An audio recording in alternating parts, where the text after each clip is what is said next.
Bismillahirrahmanirrahim. Assalamualaikum warahmatullahi wabarakatuh. Bertemu lagi dengan saya di sini tentunya di channel Ide Toko yang selalu membahas seputar perdagangan, ide jualan dan akan selalu memotivasi Anda agar bisa terus mengembangkan usaha Anda. Ini masih seputar warung dan toko kelontong ya. Pada kesempatan kali ini saya akan memberikan tips agar Anda tidak kalah saing dengan toko baru dekat Anda. Kenapa? Karena di tengah ricuhnya harga yang naik, dari rokok, sembako, telur, dan lain sebagainya, masih banyak sekali orang yang ingin membuka usaha warung. Dikarenakan warung itu bisa disebut usaha sampingan dan mudah untuk menjalankannya. Apalagi Anda sudah mempunyai modal. Nah, bagaimana sih cara agar kita tidak kalah saing dengan warung baru dekat kita? Sebelum lanjut ke videonya, seperti biasa, klik tombol subscribe terlebih dahulu dan tonton videonya sampai habis agar tidak terjadi salah paham. Jadi, banyak sekali kejadian. Kita sudah enak-enaknya ngewarung, rame, jauh dari pesaing, tiba-tiba ada yang buka dekat kita. Sebelahan lagi sama toko kita. Contohnya jaraknya paling 10 meter. Nah, ini pasti sangat mengganggu omset kita. Apalagi kalau kita tidak tahu cara agar kita tidak kalah saing atau cara mempertahankan pelanggan kita. Nah, ini adalah cara dan tips agar kita tidak kalah saing dan bisa mempertahankan omset kita.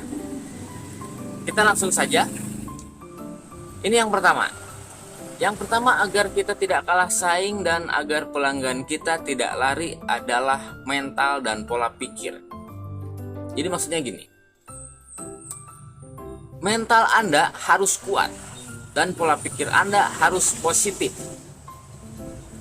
Anda harus berpikir kalau saya tidak akan kalah. Saya tidak akan kalah. Ini harus terus diterapkan dalam pikiran Anda. Ini sangat penting. Terapkan terus setiap hari. Dan Anda jangan sampai berpikir negatif atau berpikir yang jelek-jelek. Apalagi Anda sampai mendoakan yang jelek-jelek. Itu sangat-sangat tidak boleh.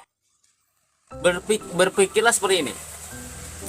Kali aja sesudahnya ada toko baru atau warung baru, warung saya jadi semakin ramai.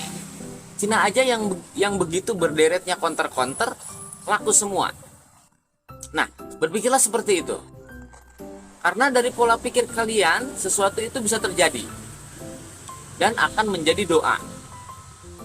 Jika kalian mendoakan yang jelek-jelek, itu sama saja dengan mendoakan diri kita sendiri. Pokoknya mental dan pola pikir kalian harus baik. Paham ya nyampe sini ya? Usahakan mental dan pola pikir kalian harus baik dan kuat. Pola pikir kalian harus kuat. Mental kalian harus kuat agar kita tidak kalah. Dan pahamlah. Nah, itu yang pertama. Sekarang yang kedua. Yang kedua adalah jangan membandrol harga terlalu mahal. Jika Anda mengambil untung 10% sampai 20%, usahakan turunkan dulu agar pelanggan Anda tidak pindah. Karena biasanya warung baru itu pasti membandrol dengan harga yang murah. Karena dia baru. Ini untuk menarik pelanggan. Itu strategi warung baru. Dia memurahkan harga jual. Ini untuk menarik pelanggan. Jadi usahakan harga di warung Anda diturunkan dulu. Ini tidak selamanya, paling lama biasanya 2 bulan. Sesudah 2 bulan, Anda bisa menjual dengan harga normal lagi. Karena warung baru juga nggak mungkin dia terus-terusan menjual dengan harga terlalu murah. Nah, itu yang kedua. Sekarang yang ketiga. Yang ketiga adalah melengkapi barang-barang di toko Anda. Usahakan Anda melengkapi barang-barang di toko Anda. Yang jarang ditanyakan pun Anda harus menyetoknya. Yang tadinya tidak ada, sekarang jadi ada. Biarpun stoknya sedikit, nggak banyak, yang penting ada aja. Jadi kita melengkapi barang yang tadinya tidak ada menjadi ada, yang tadinya sedikit usahakan menjadi banyak, yang biasanya ditanyakan pelanggan nggak ada, kalian harus segera mengadakan di toko Anda. Ini agar pelanggan tidak kecewa dan pindah ke toko lain. Usahakan lengkapi warung Anda. Poin pertama yang paling penting tadi adalah mental dan pola pikir. Saya sangat terus mengingatkan, mental kalian harus kuat dan pola pikir kalian harus positif. Itu adalah tips dari saya. Semoga bermanfaat. Jika ada warung baru atau toko baru dekat Anda, kuatkan mental, lengkapi barang-barang Anda agar kalian tidak kalah saing. Mungkin segitu dari saya, semoga bermanfaat. Karena belajar itu tidak harus dari pengalaman kita saja, tapi dari pengalaman orang lain juga. Teruslah mencari ilmu, teruslah mengembangkan usaha Anda. Mungkin segitu dari saya, semoga bermanfaat.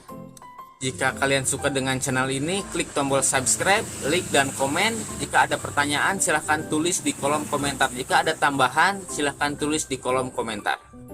Terima kasih. Assalamualaikum warahmatullahi wabarakatuh. Semangat!